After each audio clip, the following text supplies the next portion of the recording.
Halo semuanya, balik lagi di channel Kayak Variasi. Terima kasih telah mengklik video ini dan selamat menonton.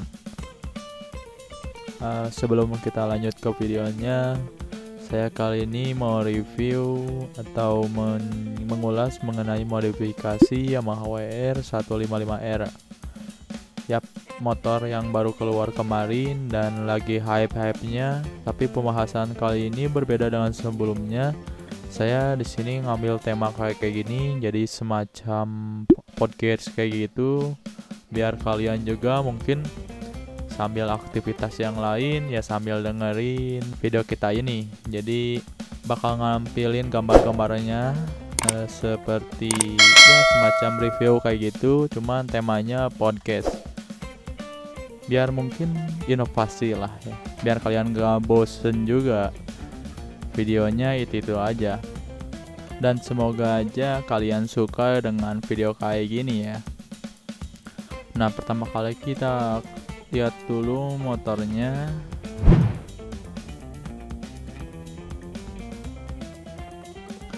Nah, kita lihat motornya dari sekilas. Ini motor udah jelas banget ya, ini motor keluaran terbaru yaitu Yamaha WR 155R yang baru rilis kemarin, dan pemesanannya mungkin baru datang bulan-bulan kemarin ya.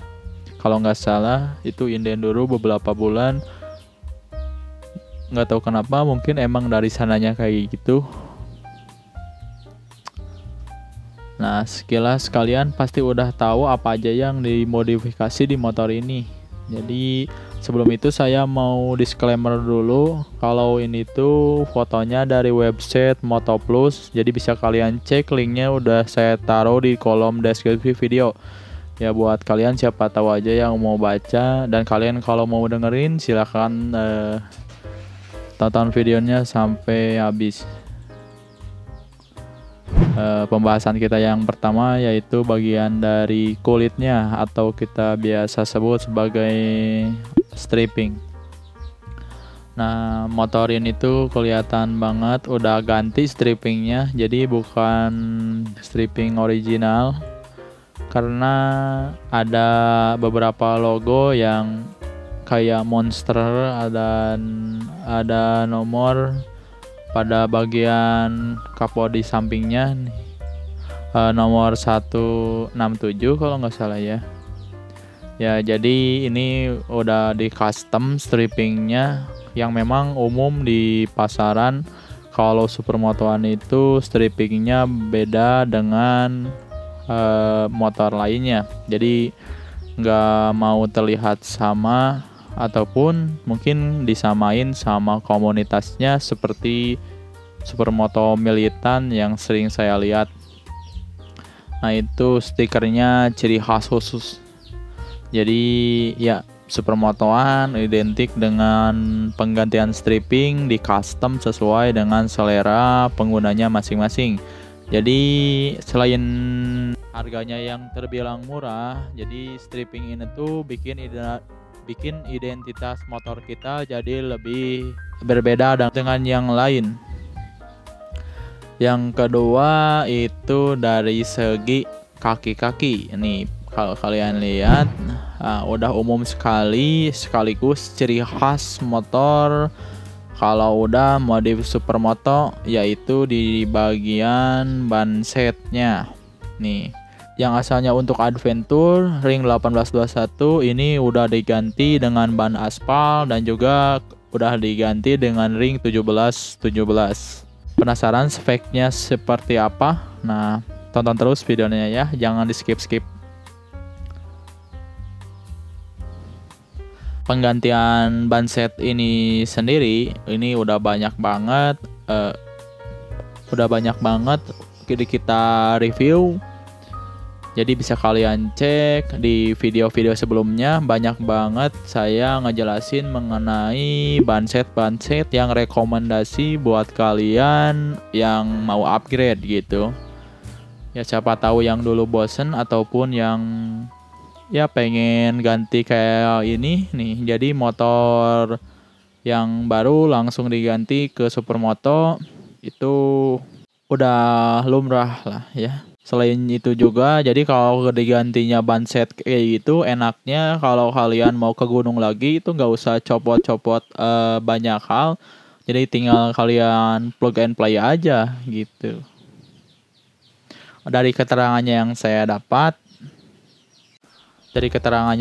dapat, velg yang digunainnya itu dari merek Scarlett. Mungkin ini nih udah di coating atau dicat ulang seperti ya dua color solid kayak gini tuh. Ini tuh dari merek Scarlett MX series dengan spesifikasi 350 ring 17 untuk yang depan, sedangkan yang belakang 425 ring 17.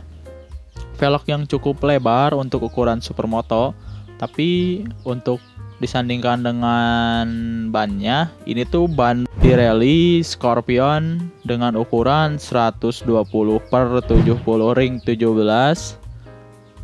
Dan itu tadi yang depan, dan yang belakangnya ini tuh pakai 160/60. Jadi wajar saja kalau velgnya lebar kayak tadi yang saya sebutkan, karena bannya juga dipakai cukup lebar gitu. Jadi pas lah dengan bannya, nggak kekecilan kayak gitu, tapi lebih kelihatan lebar. Buat kamu yang suka dengan velg-velg ukuran lebar nih, siapa tahu buat referensi kamu buat yang masih ragu. Jadi buat ban ukuran 160 itu tuh pakai velg ukuran 425 atau 425. Nah, dengan velg dan ban ukuran segitu, masalah yang akan dihadapi selanjutnya adalah pada swing armnya. Ya kenapa enggak? Soalnya kalau kalian ban besar seperti itu, juga velgnya itu tuh udah pasti bakal ngaruh juga ke swing armnya. Kalau kalian pakai swing arm yang original, itu tuh emang nggak didesain untuk ukuran-ukuran lebar, karena emang disesuaikan dengan kebutuhan motornya tersebut. Nah, jadi kalian kalau pakai ban ukuran segitu udah pasti harus banget pakai swing arm yang memadai. Contohnya kayak yang punya motor ini, dia itu pakai swing arm Aprilia SXV yang punya diameter cukup untuk roda ukuran segitu. Nah, arm Aprilia ini juga bikin tampilan motor semakin kece aja dan lebih kekar dibandingkan dengan arm originalnya yang emang terkesan polos dan standar aja.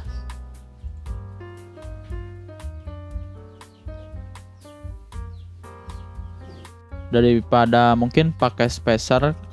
Kalau pakai spacer masih tetap kena, ya solusinya ganti armnya juga biar nanti enak, nggak kena.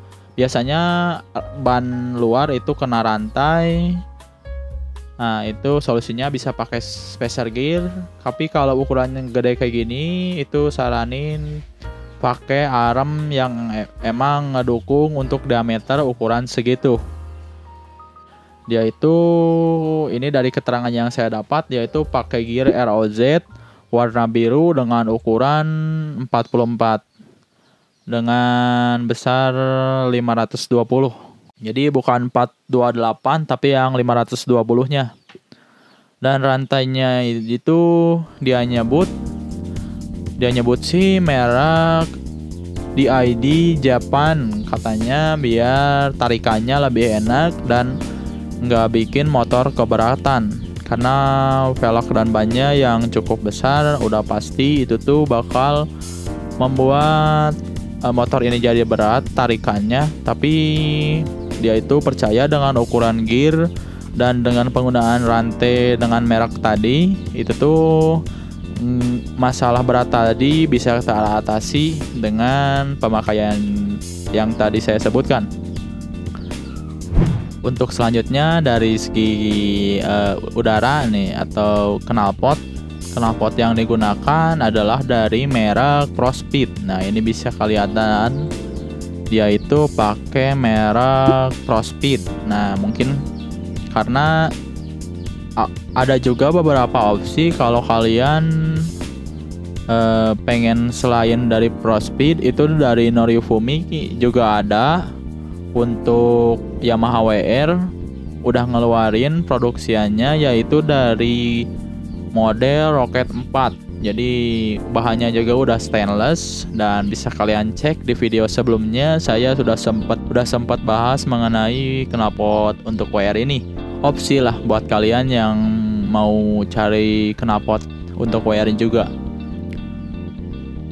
Dan ini knalpotnya seperti ini, udah dipasangnya. Di sini juga Prospeed udah ada mega boomnya. Nggak tahu mega boom, nggak tahu power boom ini disebutnya. Nah ini juga udah ban stainless kalau nggak salah ya untuk Prospeed kayak gini. Jadi bentuknya kayak gini, udah dipasangnya juga kayak gini. Jadi ya buat referensi buat kalian yang mau ganti knalpotnya jadi knalpot racing. Dan yang terakhir dia itu pasang handguard. Jadi di stangnya itu dia pasang handguard. Ya jadi selain dari gaya-gayaan doang, handguard ini juga bisa melindungi tangan kalian dari lecet yang mungkin terjadi akibat nyenggol sesuatu ataupun lainnya. Ya, dan itu tadi review mengenai motor ini. Dan kalau kalian ada pendapat berbeda, silahkan tuliskan di kolom komentar di bawah biar kita diskusi bareng-bareng. Dan kalau kalian suka dengan video ini, jangan lupa like dan subscribe biar kalian gak ketinggalan informasi terbaru mengenai channel ini. Oke, mungkin cukup segitu. Dan tuliskan juga pendapat kalian mengenai tema podcast kayak gini. Apa kalian suka, apa pengennya kayak gimana. Itu nanti saya coba cek dan saya coba wujudkan. Dan untuk sementara mungkin kayak gini aja dulu ya podcast kayak gini. Semoga kalian enjoy dengerinnya. Terima kasih telah menonton video ini sampai habis. Goodbye, dadah.